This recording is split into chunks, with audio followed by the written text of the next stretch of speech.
Thank you, Nicole. My name's Andrew. I work for the Every Australian Counts campaign, something that I feel very proud and privileged to be a part of. Every Australian Counts is an alliance between National Disability Services, Carers Australia and AFTO, the Australian Federation of Disability Organisations, three peak bodies in the sector that for 5 years have been campaigning, lobbying, fighting, advocating for the introduction of the NDIS. And now it's a reality. We're still focusing on that high-level political lobbying, but we're also giving forums like today to share information, knowledge, learning about what the scheme's going to mean and what the benefits that it's going to bring. So that's why I'm here today. We're not from the government, we're not the NDIS, we're not a support provider, we're a not-for-profit organisation helping to make the NDIS the best, for everyone involved.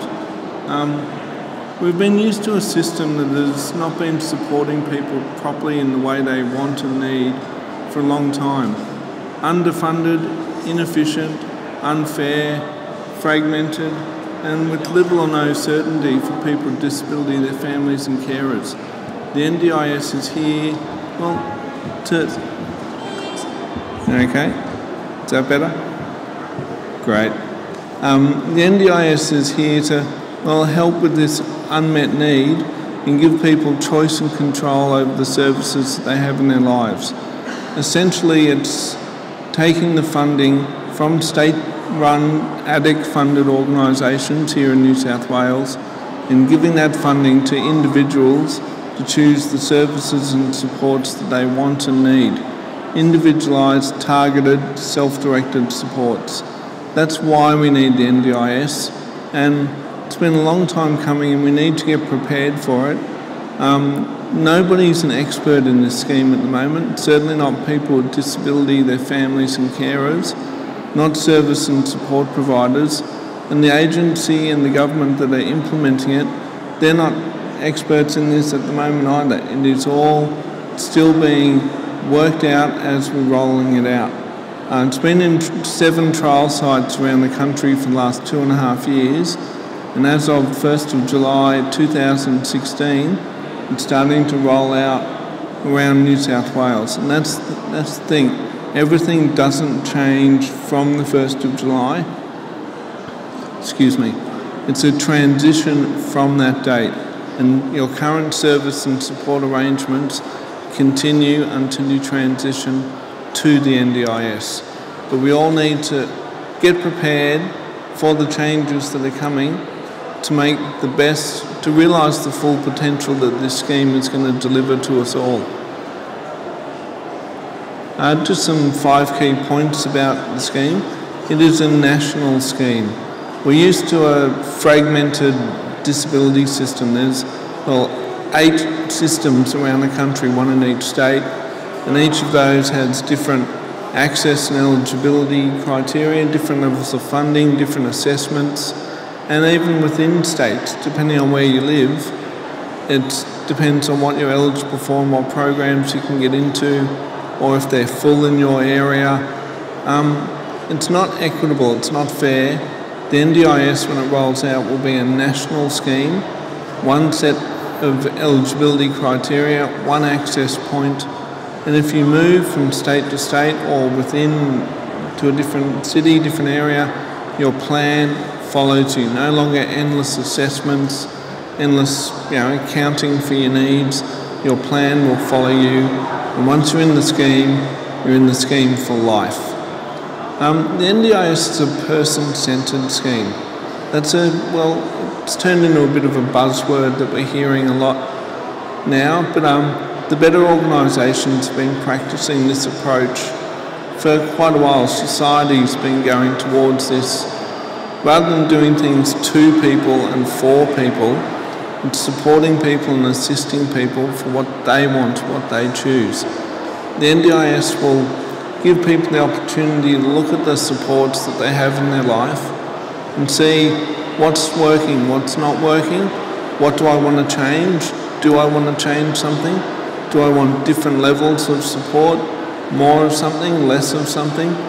It's looking at a person, well, as the middle of their world of support rather than disability support, something you apply for and wait until it's your turn to access, or wait on a waiting list for a new chair or for new supports or new equipment or therapy.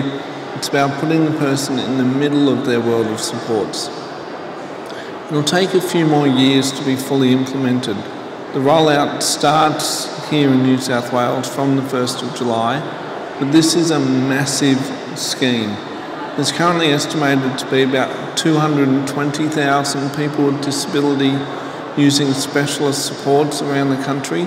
That's going to over 450,000. To use a phrase from advertising, you can't do that overnight. You can't make changes that big. We all have to get used to the new scheme and also make sure that people get appropriate levels of support and don't fall through the cracks or get missed out or skipped, or it's not implemented too fast, badly. It's going to take time to adjust to this new system to get everyone that needs support into the scheme. Some areas are starting from the 1st of July this year, others are rolling out from the 1st of July next year. So it's going to be a gradual process, but it does mean more support for more people. The NDIS will give back to the economy. There's a lot of stuff in the media at the moment, particularly because it's budget time, about the black hole of the NDIS, how much of a drain on the economy the scheme is. It will actually give back to the economy in time. Currently, if you put those 8 systems around the country together, it's about $11 billion a year spent on disability services and supports. The NDIS is increasing that to $22 billion a year. It's a massive increase. We're paying for it with all the budgets from those state-run services, the increase in the Medicare levy, and the Commonwealth Government putting in the rest of the funds. But it's going to mean a massive increase in jobs in the sector, people with disability being able to get into employment when they haven't had the opportunities previously, frees up time for carers and siblings and families to get back into employment, and it's a lifetime scheme. It's longer than any one political budget or political election campaign or term that we're getting all of in the next couple of months. This is a lifetime scheme. We have to think long term. It's going to improve people's lives incredibly. The main focus of the NDIS we have to keep, well, it's like the light on the hill, the main focus. Long-term improved outcomes for people with disability, their families and carers. The NDIS will help millions of Australians. Every person with a disability has a support network, whether it's informal, friends, family, siblings, just people you deal with on a daily basis, or a formal support network. Support workers, agencies, organisations, departments. This is going to affect how somebody interacts with all of those.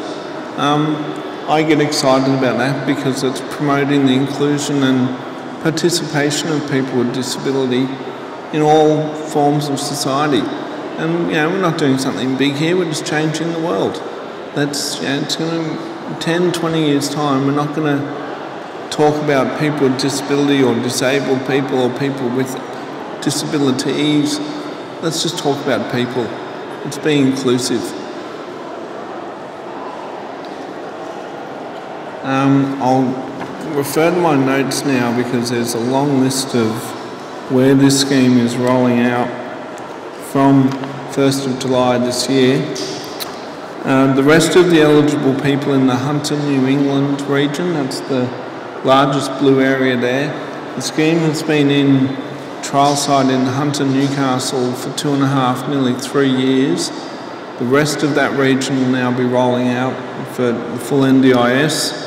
The Nepean Blue Mountains, just west of Sydney, has been for people 0 to 17 since July last year.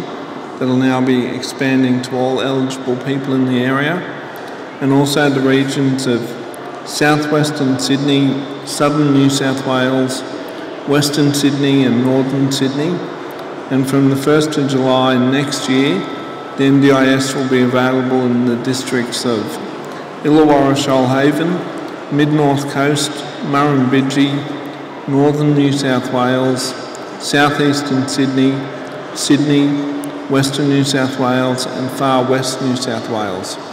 Those boundaries are not arbitrary, they're based on existing ADIC healthcare boundaries, just for ease of bureaucracy and transition. From the 1st of July 2018, all eligible people currently using ADIC state-funded services will be able to access the NDIS. We've probably got people from far and wide here at the moment. There's some people online in that camera, and we have limited time, so I can't list all the local government areas of everywhere, but we'll just go for where we're actually sitting here today. The full scheme will become available in the Sydney area from 2017. This covers the local government areas of Ashfield, Burwood, Canada Bay, Canterbury, Leichhardt, Marrickville and Strathfield, and many suburbs within the Sydney LGA, including right here, Everleigh, Newtown and Redfern. The exact timing of when you can access the NDIS during these transition rollout periods depends on, well, it's like a hierarchy of need, how often you access services and supports, and those with the highest need, highest complex care arrangements will transition to the scheme first. So people living in supported accommodation or group accommodation, people on higher level community support programs, it's based on levels of need. Those who access services to a lesser degree will follow incrementally after. The majority of, this is straight from the government NDIS website, the majority of people currently receiving specialist disability supports will be able to access the NDIS in the first 6 months of the rollout periods using a simplified access process. The NDIA will start contacting people in advance through a new program called Local Area Coordination. These services have been tendered out to St Vincent de Paul and Uniting, and they are the people on the ground who will be contacting users of ADIC funded services to help them start preparing and planning for entry into the scheme. But the thing to remember is your current support arrangements continue until you transition to the NDIS. It's not about 1st of July, all services stop, and then there's a gap until you start the NDIS. And as I said, people connected to ADIC services will be contacted to start preparing. So, but talk to all your service providers, talk to everyone you can about knowledge about the scheme. As I said earlier, this is a learning process. We have to share as much knowledge as we can about the scheme, talk to all involved, and make sure your details are up to date with your service providers, because that's how the NDIA will be getting your information through service providers to ADIC, and then they will be giving that to the NDIA. So make sure if you've recently moved or changed email addresses or phone numbers, keep your details up to date with your service providers. We'll get into some sort of facts and figures, nuts and bolts. There's we're used to a diagnostic-based sector. On filling out forms, tick, do you have this? Tick, tick, cross there, sorry, you're not eligible for support. The NDIS is a needs-based scheme. How does your disability affect your ability to live your life? Does it impact on your mobility, communication, ability to self-manage, independence, self-awareness, access to the community, education, employment? How does your disability affect your life? And can services and supports be put in place to lessen that impact? That's what the scheme is about. It says a permanent and significant disability. You must be an Australian citizen or permanent resident, and you must enter the scheme before the age of 65. Once you're in the NDIS, you're in it for life. So that's no more endless assessments. Your plan will be reviewed, but once you're in the scheme, you're in it for life. People who are aged 65 years and over and have been in receipt of services all their life, there are continuity of support arrangements that they will not receive less support than they have been receiving. They will be funded by the Commonwealth rather than the state government. So there could be different service providers, there will still be the same level of support. As I said before, existing service users will have a smooth transition to the NDIS by being contacted either by the NDIA or these local area coordinators, but talk to your services about what are they doing to prepare for the NDIS. They're going to want to have your business from now on. You are going to be in control, so if you like your service provider or you want them to do something differently, you now have the option to speak to them, different levels of support at a different time, perhaps in a different place, or a different service provider that delivers the support you want. And you can also contact the NDIA. That link on the bottom there is their access checklist on their website, 5 or 6 easy questions about levels of support. It's not whether you're going to be eligible or not, it's what levels of support you are going to get. This PowerPoint will be supplied through SCIA to anyone who wants it, or I will give you my email address later and I can send it to you with copious notes so it actually means something rather than just pretty slides. How the process works. The big thing about the NDIS is getting ready. It's designing a plan. It's an opportunity that we haven't had before. We've been used to being told what's available, what we can have. This is now a chance to think, what do I want? And that's something, it sounds like a very easy change, but what do you actually want out of your services?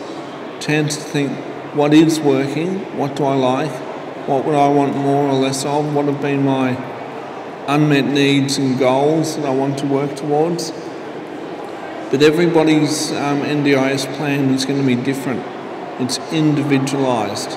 So it's not one size fits all. So you have to really think about your support needs. Encourage people to, I've done 22-hour forums in the last 6 weeks. I'm a little bit hoarse. But think about your support needs. I encourage people to keep a diary. Write down what you do day to day, what your living arrangements are, what your support arrangements from family, friends, support providers. Think about everything in your life related to your disability and support needs. And are there unmet needs? Everybody's plan, as I said, is going to be different. You can focus on day-to-day support needs if that's what your goals are, or you can focus on working towards building capacity in other areas, independence or education, or working towards employment or sport or recreation. What are your goals going to be? What are your support needs and unmet needs? Is there something you want to change in your life? Encourage people to really think about it. We haven't had the opportunity before, and it takes some planning, because when you do finally get to go and meet your NDIS planner, they're going to ask, what do you want, rather than tell you this is what's available. They're going to ask you what your support needs are. We haven't had that opportunity before, and it takes a lot. Well, use the next couple of months if you live in an area that transitions in July. Start thinking about your life. Write it down. Talk to the people around you that support you. Don't do it as a solo individual thing. talk to everyone around you, friends, family, support providers, design your plan. It does take a lot of consideration so things aren't left out. But when you do finally get to meet your planner, it's not a one-off meeting. It's a negotiation, a conversation. You don't sign off on your plan until you are happy with your levels of support, and encourage people to take someone along to the meeting with you. Take carers, families, support workers, anyone who's important in your life and knows you well, so you don't get overwhelmed or get confused. Have somebody there to work it through it with you. And if you can't get to the agency for whatever reason, they can come and meet you on your terms. This is an agency we're not used to in the past with a government organisation. They are flexible. They've listened to feedback from the trial sites for the last 2.5 years and actually reviewed and adapted policies and procedures.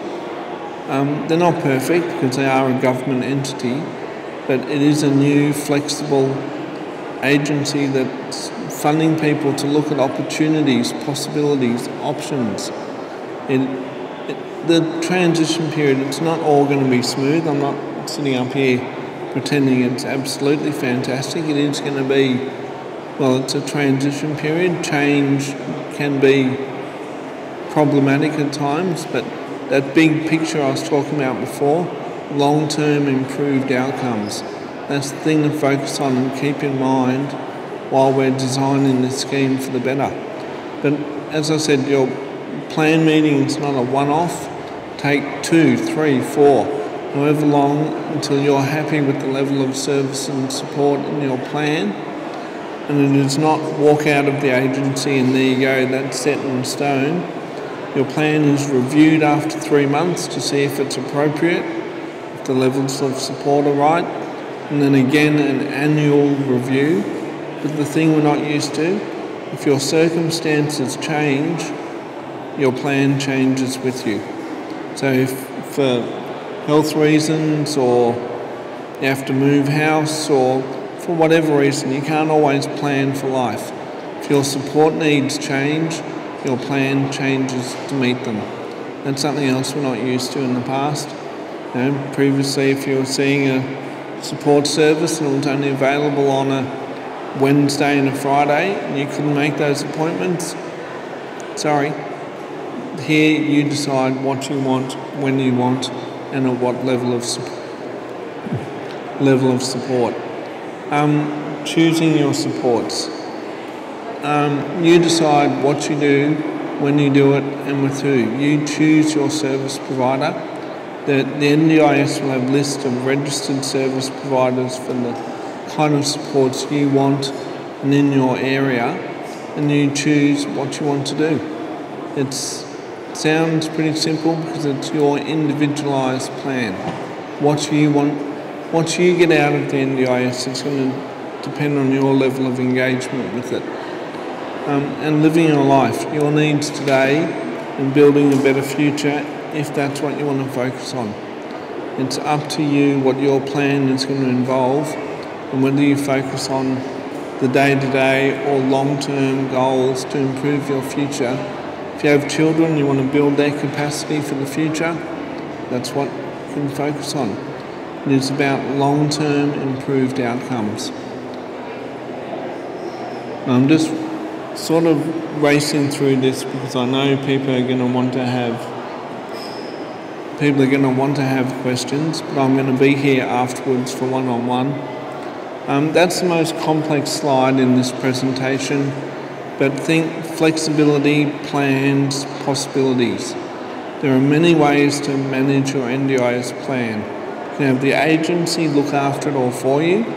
You choose the service providers, they take care of the business side. You can have a registered plan manager. Funding in your plan is allocated for that service. You don't miss out on the level of service and support because you choose that option. You can choose to manage it yourself. Higher level of accountability, but there's more flexibility in the providers that you choose to use. Or that bottom one, combination. What combination of those works best for you. Is there a really complex part of your plan that you want nothing to do with? Get the agency to handle that. One support provider you really like that you want to deal with, so you will manage that yourself. It's up to you what you do with your NDIS plan. And one thing I realised I forgot, I always get this part of the presentation and forget.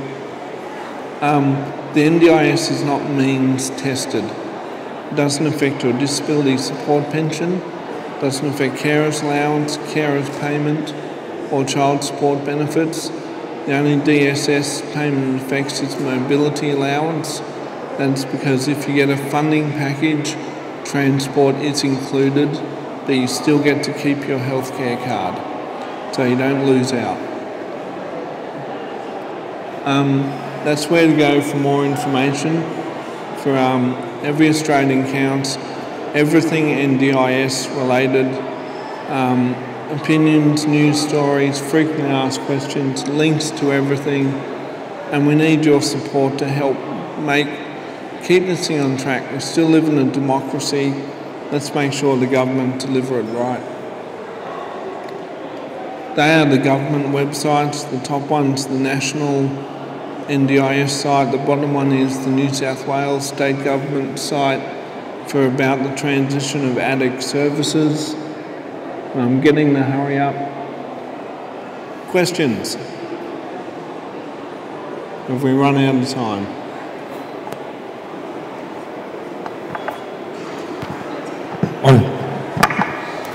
Okay, we're just going to open up to some questions, if that's okay, Andrew. Yeah.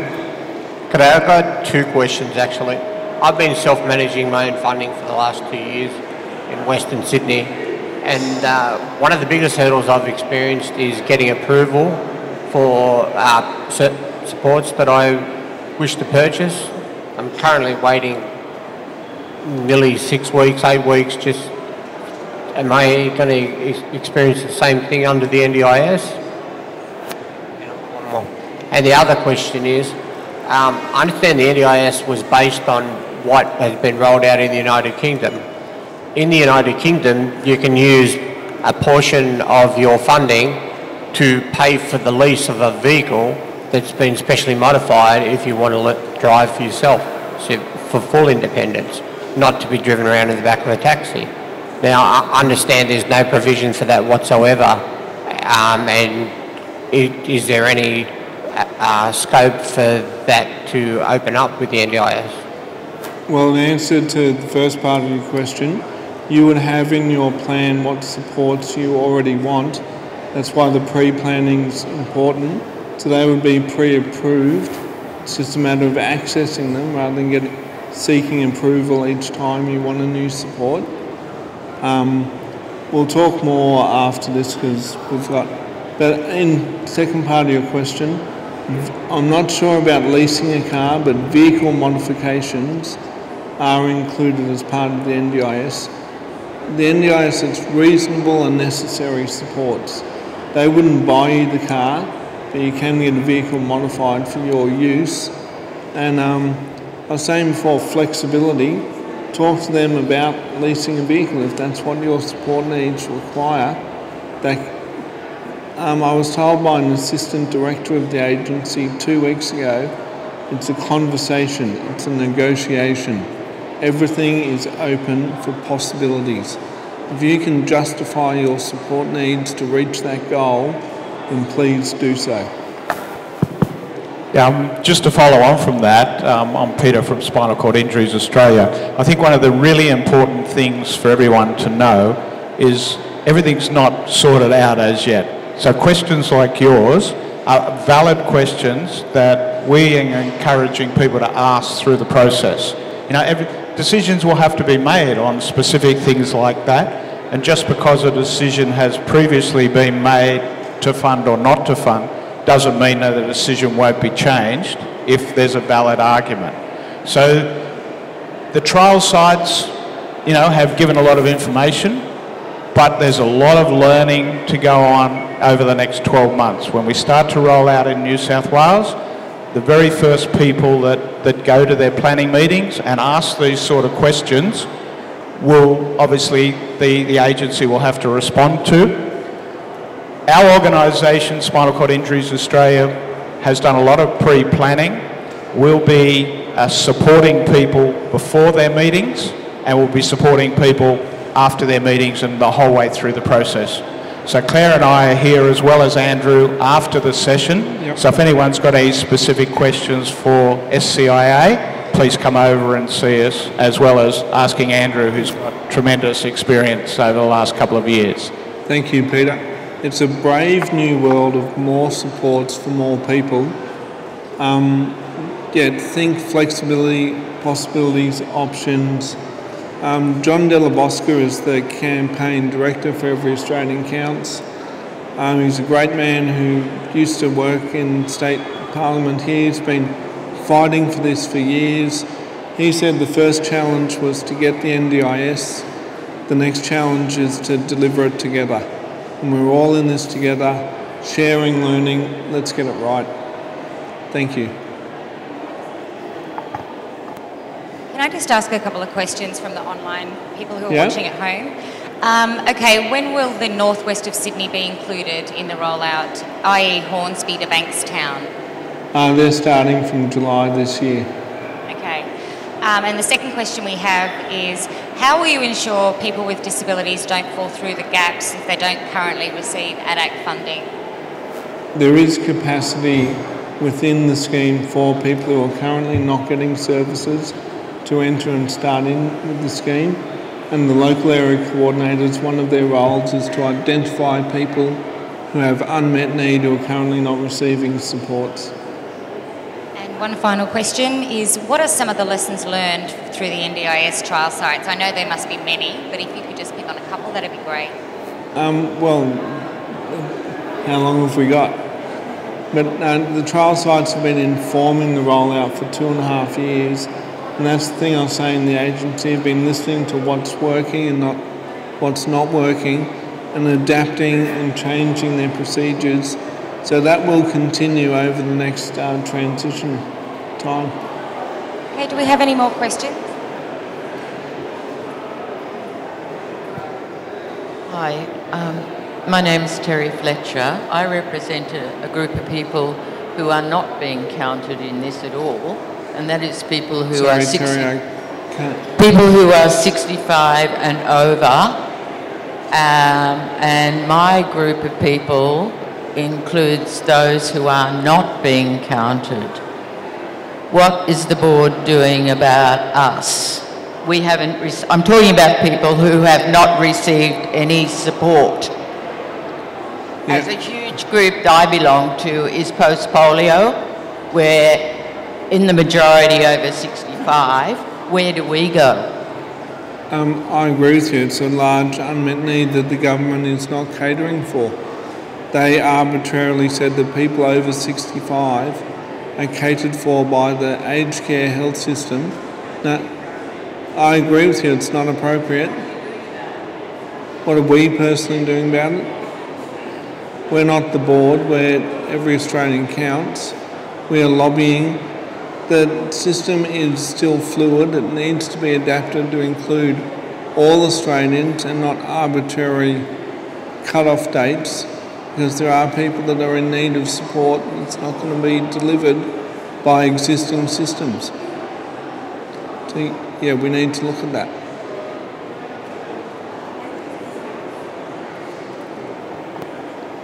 Andrew's going to stay for a few minutes now, and we've got Peter and Claire from SCIA who are willing to stay as well. So if you've got some individual questions, don't rush off. Come over to the stage and we'll be able to answer those for you. Thank you. Yeah, I'll come and speak with you. Thank you, Andrew. Thank you.